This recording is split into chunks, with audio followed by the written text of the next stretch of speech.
식품의약품안전처가 추석 명절을 앞두고 추석 성수식품 위생관리 실태를 집중 점검했습니다. 추석에 많이 소비되는 떡과 과일, 건강기능식품 등을 수거해 잔류농약과 중금속, 식중독균 등을 검사해 안전한지를 확인한 것인데요.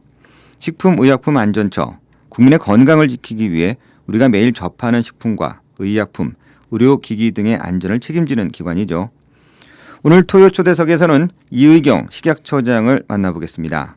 이의경 처장은 성균관대학교 약학대학 교수와 한국보건의료기술평가학회장을 역임했으며 올 3월 식품의약품안전처장에 취임했습니다.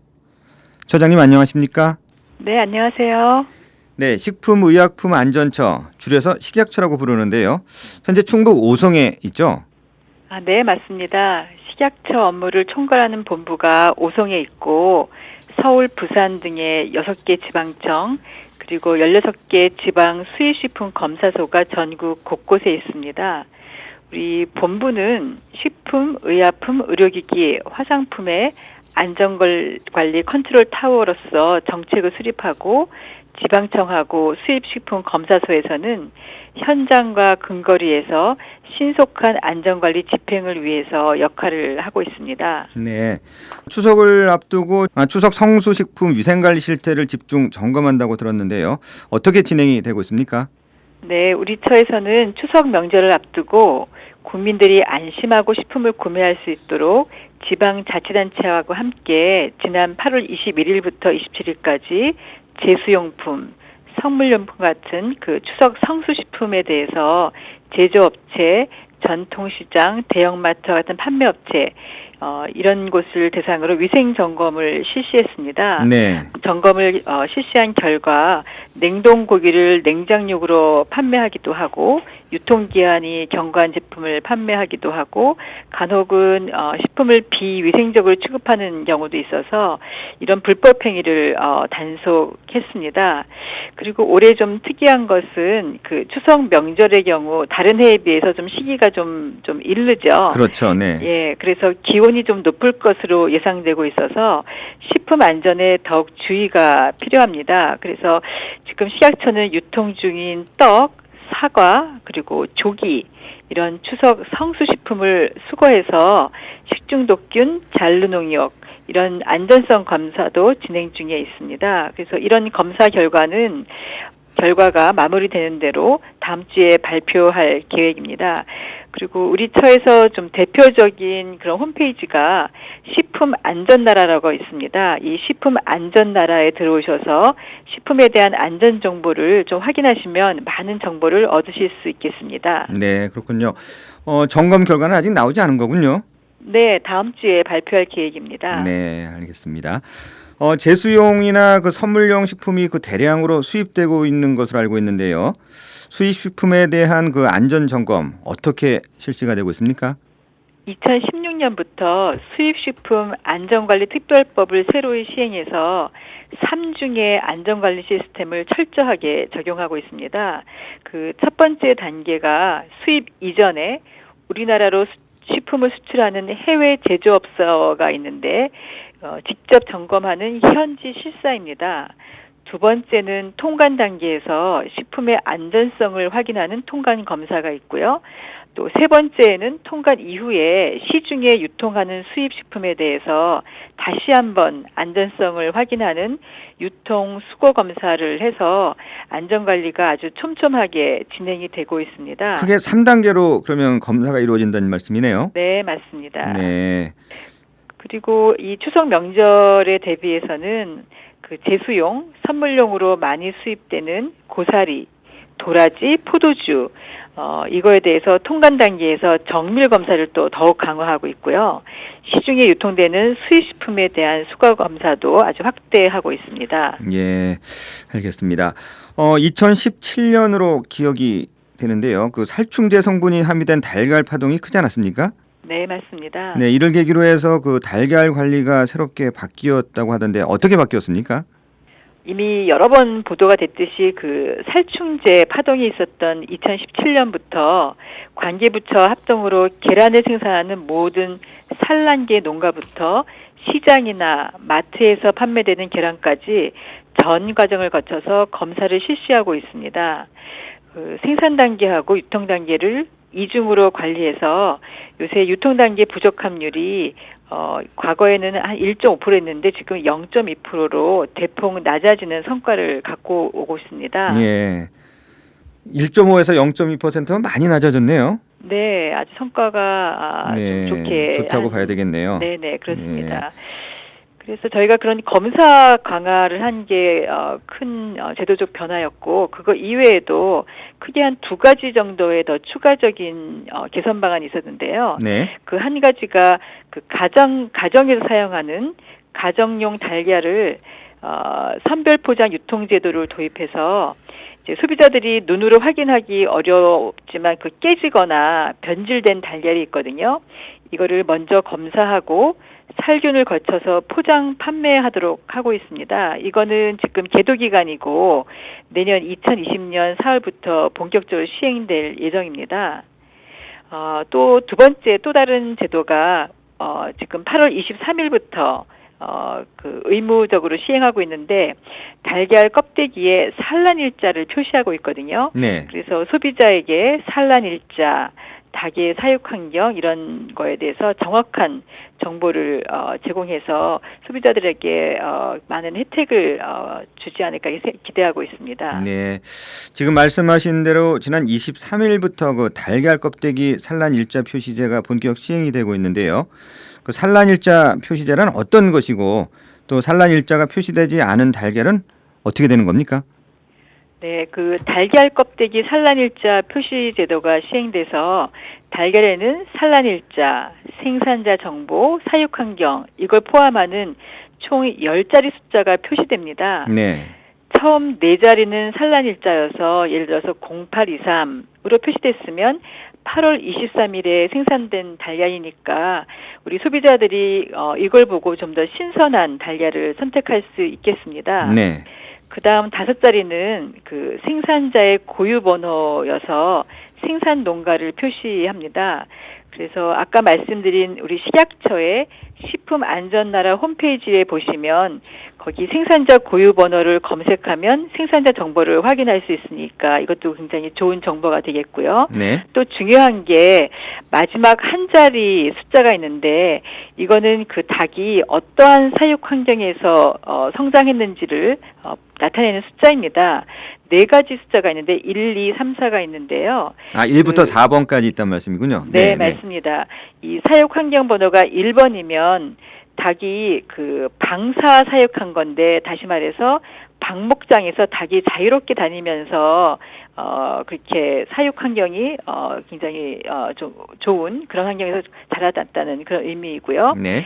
숫자 2는 평사 사육이라고 해서 닭장과 축사를 자유롭게 다니는 경우이고 3번하고 4번은 닭장에서 이제 사육된 건데 3번이 4번보다는 조금 더 넓은 공간에서 성장한 그런 닭입니다. 그래서 그걸 보고 소비자가 원하는 그 사육 환경에서의 계란을 선택하면 되겠습니다. 예, 처장님 저도 사실 마트 가서 이 숫자를 본 적이 있었는데 네. 사실 의미를 잘 몰랐는데 오늘 이 말씀하시는 거 보니까 그 안에 정보가 다 있는 거네요. 네, 맞습니다. 예. 그래서 요새는 좀 더 신선하고 또 소비자의 성향에 따라서 어떻게 사육됐는지를 고려해서 좀 더 자유롭게 선택할 수 있게 됐습니다. 이런 거 표시 안 했을 때는 뭐 제재가 가해지죠? 네, 맞습니다. 그 산란일자를 표시하지 않는 경우에는 그 식용란 수지 판매업자 그리고 유통 판매업자에 대해서 영업정지 처분을 부과하고요. 이 표시가 없는 달걀은 폐기 처분이 됩니다. 그래서 참고로 그동안 우리 식약처에서는 달걀 산란일자 본격 시행에 맞춰서 백화점, 대형마트, 전통시장 이런 데서 산란일자 표시가 잘 지켜질 수 있도록 안내하고 SNS, 홈페이지, 유튜브 이렇게 다양한 매체를 홍보해서 거의 많은 경우 거의 대부분 산란일자가 표시되어 있다고 저희가 알고 있습니다. 네, 소비자들께서는 이 정보를 보시고 언제 그 생산된 그 달걀인지 이런 걸 잘 좀 눈여겨 보시면 좋은 그 계란을 고를 수가 있겠네요. 네, 맞습니다. 네. 공유 경제는 현대 사회에서 중요한 화두이자 그 트렌드로 자리를 잡아가고 있는데요. 최근에는 공유 주방에 관한 관심이 높아지고 있습니다. 그 외식업을 하는 분들에게 큰 도움이 되는 것 같은데 공유 주방이 어떤 겁니까? 예, 공유 주방은 그 조리 시설을 갖춘 한 개의 주방을 2명 이상의 영업자가 함께 사용할 수 있도록 허용된 공간입니다. 그동안에는 사실 그 교차 오염 이런 식품 사고의 우려가 있어서 음식점, 카페에서 한 개 주방에서 한 명의 사업자만 영업이 가능했는데 그거를 좀 더 개선해서 여러 영업자의 주방을 공동 사용하도록 허용하는 제도입니다. 요새 트렌드 중에 하나가 이 공유 경제라는 거 아닙니까? 네. 그래서 저희가 볼 때 이런 트렌드 변화가 가장 큰 변화다, 배경이다 이렇게 생각하는데요. 예. 뭐 이러한 배경 이외에도 최근 국민 소득이 증가하면서 식품 위생 수준이 지속적으로 향상되고 있어서 우리 식약처도 이제는 자신 있게 공유 주방을 도입할 수 있겠구나 하고 생각하게 됐습니다. 그래서 이 공유 경제라고 하는 어떤 큰 사회적 트렌드의 한 형태로서 이 공유 주방은 이 신규 창업자들이 좀 자금이 부족할 수 있지 않습니까? 네. 그래서 자기만의 주방을 갖는 것보다 기존에 있는 주방을 같이 공유한다 그러면 초기 투자 비용을 낮출 수 있고 또 경우에 따라서는 새로운 메뉴에 대한 테스트 베드로서 기능할 수 있기 때문에 최근 많은 각광을 받고 있는 것 같습니다. 위생이 굉장히 중요하기 때문에 모든 공유 주방은 위생관리 책임자를 지정해서 조리시설에 대한 위생관리 상태를 매일매일 점검하도록 하고 있습니다. 네. 그래서 교차 오염 방지와 위생적인 제품 생산을 위해서 식약처에서 그 위생 가이드라인을 만들어 놓고 이것을 반드시 준수하도록 우리가 제도적인 장치를 마련하고 있습니다. 예. 이번엔 좀 화제를 바꿔보겠습니다. 최근 일본이 수출 규제를 지속하고 있는데요. 지난 4월이죠. 네네. 우리 정부가 일본산 식품 WTO 분쟁에서 승소했다는 소식, 정말 값지고 기뻤던 그런 소식이 아니었나 하는 생각이 드는데, 그런데 최근에는 그 후쿠시마 원전 사고로 인해서 일본 식품의 안전성 문제가 지속적으로 제기되고 있지 않습니까? 네네. 네, 일본산 식품 어떻게 관리가 이루어지고 있습니까? 2011년에 그 후쿠시마 원전 사고 이후에 식약처는 국민의 건강과 안전을 최우선으로 해서 사실 전 세계에서 가장 엄격한 수준으로 일본산 식품에 대해 안전관리를 해왔습니다. 그래서 사실 국제 통상 규범의 틀에서는 조금 과도한 조치라는 그런 사유로 1심에서 패소하기도 했지만 일본의 방사능 오염이 지속되는 상황을 강조해서 그 2심에서 최종 승소를 해서 저희가 아주 기쁜 소식을 가져온 바가 있습니다. 현재는 후쿠시마를 포함해서 일본 8개 현의 모든 수산물과 14개 현의 쌀, 버섯 등 27개 농산물에 대해서는 수입을 금지하고 있고요. 그 외에 일본산 모든 식품은 수입될 때마다 방사능 검사를 실시해서 방사능이 검출되지 않은 제품만을 수입하고 있는 아주 철저한 관리를 하고 있습니다. 네. 하지만 뭐 일본에서 많은 그 제품들이 좀 수입이 되고 있지 않습니까? 네네. 식품들이요. 근데 어떤 식품들이 수입이 되는지 소비자들이 직접 확인을 할 수 있는 그런 방법도 있습니까? 예, 우리 식약처에는 그 식약처 홈페이지에 서 확인할 수 있는데 네. 그 일본에 수입되는 식품에 대한 정보는 식약처 홈페이지 그거 이외에도 모바일 앱 식품 안전나라에서 다 확인할 수 있으니까 우리 청취자께서 많이 이용하시면 좋겠습니다. 예, 일본뿐만 아니라 많은 그 국가에서 우리가 식품이 수입이 되고 있는데요. 어떻게 보면 뭐 우리나라 제품보다 수입 제품이 더 많은 가게도 있고 한데 이런 수입 식품과 관련된 관리 시스템 좀 똑똑해지고 있다는 뭐 소리가 있던데 어떻게 지금 그 관리가 되는지 그 부분도 좀 설명을 해주시죠. 네, 그 사실 수입 식품이 매년 증가하고 있습니다. 근데 이것을 보다 안전하고 깐깐하게 그리고 촘촘하게 관리하기 위해서 내년 2월을 목표로 수입식품 관리 시스템을 지금 도입하고 있는데요. 여기는 하이테크에 해당하는 인공지능, 블록체인 이런 4차 산업 기술을 접목해서 지능형 수입식품 통합 시스템을 구축하고 있습니다. 그래서 이러한 시스템이 구축되면 인공지능 기술을 통해서 사람이 할 수 없는 방대한 양의 수입식품 그 부적합, 위해 정보를 처리할 수 있어서 업무의 효율성이 높아집니다. 그리고 또 블록체인 기술을 활용해서 수입식품 관련 서류의 위조, 변조를 방지할 수 있어서 매우 촘촘한 안전관리가 가능할 것으로 그렇게 기대를 하고 있습니다. 인공지능인 AI를 이용하는 방법이군요. 네, 그렇습니다. 네, 알겠습니다. 최근에는 그 개인 맞춤형 화장품 제도가 인기를 끌고 있는데요. 그 개인 맞춤형 화장품 판매 제도는 어떤 제도이고 또 화장품 판매점이면 다 가능하고 또 원하면 그대로 만들어줄 수 있는 겁니까?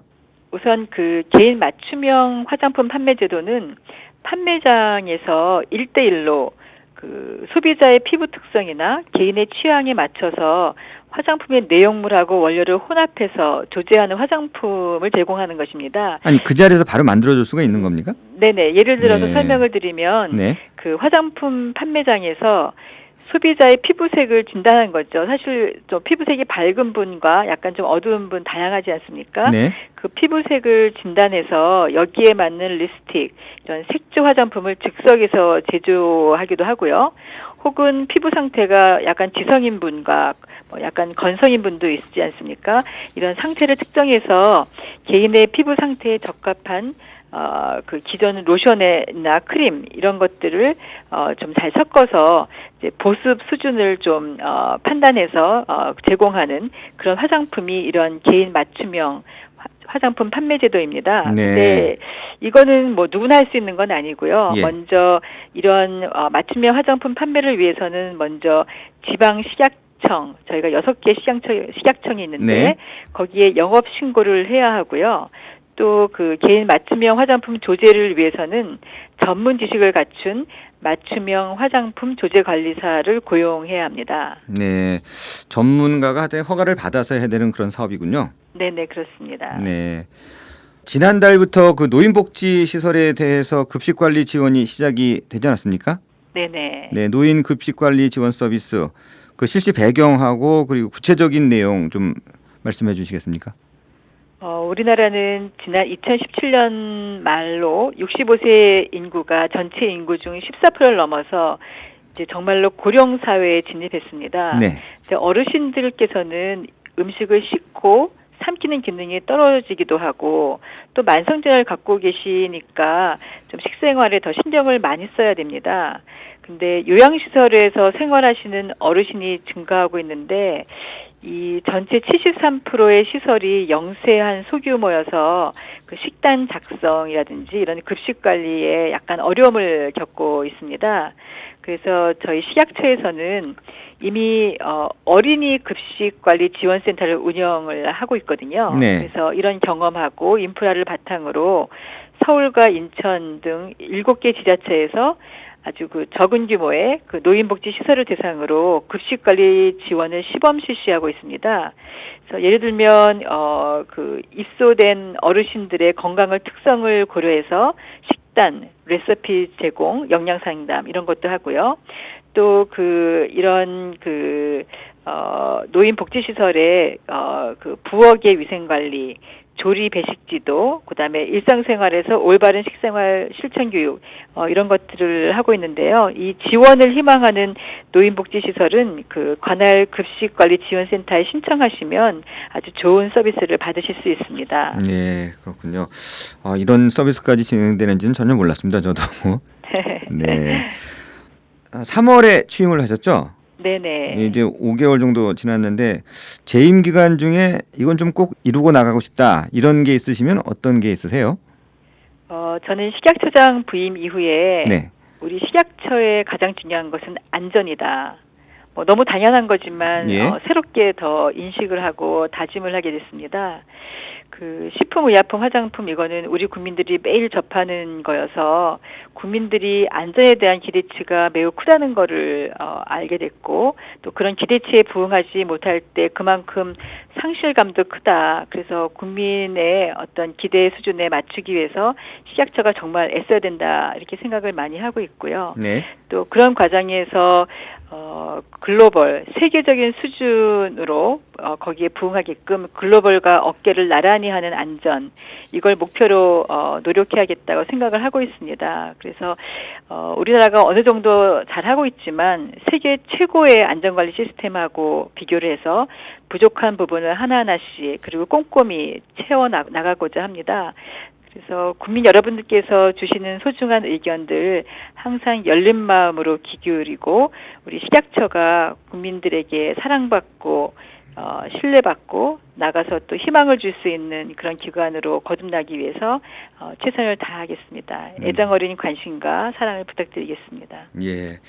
사회가 발전할수록 식품의약품안전처의 일이 더 많아질 것 같다는 생각이 드는데요. 네. 보다 안전하고 건강한 사회를 만들어 나가겠다는 그 처장님의 그 홈페이지 인사한 말처럼 국민들이 그 안심하고 좀 편안하게 생활할 수 있도록 많은 노력을 해주시길 부탁을 드리겠습니다. 네, 감사합니다. 네, 토요 초대석 지금까지 이의경 식약처장이었습니다. 오늘 인터뷰 감사합니다.